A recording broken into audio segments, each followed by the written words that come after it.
Welcome to my channel. இன்னைக்கு சவ் துவையல் எப்படி செய்யறதுன்னு பார்க்க போகிறோம். ஒரு சவ் எடுத்துக்கணும். அதை இந்த மாதிரி கட் பண்ணி வச்சுக்கணும். ஒரு கடாயில் எண்ணெய் ஊற்றி அதில் சவ் கட் பண்ணி வச்சுருக்கிறது, கொத்தமல்லி, கருவேப்பிலை, பச்சை மிளகா, பூண்டு, வெங்காயம் இதெல்லாம் சேர்த்து நல்லா வதக்கணும். எல்லாத்தையுமே ஒன்றாவே போட்டுடலாம்.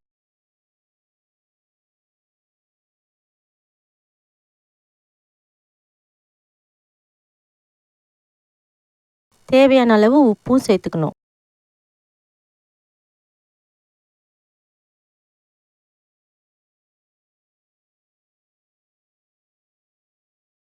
இப்போ இது நல்லா வதங்கிருச்சு. இதில் ஒரு 1/2 கப் அளவு தேங்காய் பூ சேர்த்துக்கணும்.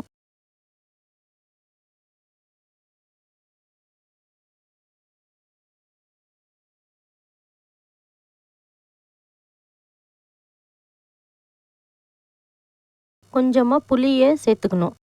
நான் ஊற வச்சு புளியை அந்த தண்ணியோடு சேர்த்துருக்கேன். எல்லாத்தையும் ஒரு மிக்ஸ் பண்ணிவிட்டு நல்லா அரைச்சி வச்சுக்கணும்.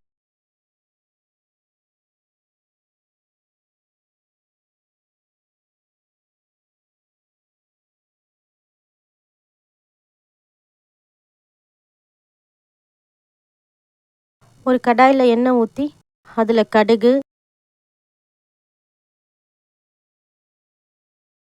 உளுத்தம்பருப்பு, சிவப்பு மிளகா, கருவேப்பிலை இதெல்லாம் தாளித்து துவையலில் சேர்த்துடணும். இப்போ ரொம்ப டேஸ்டான சவ் துவையல் ரெடி ஆகிடுச்சு. இதை சாதத்தில் பிசைஞ்சு சாப்பிடலாம். தோசை, சப்பாத்திக்கும் வச்சுக்கலாம்.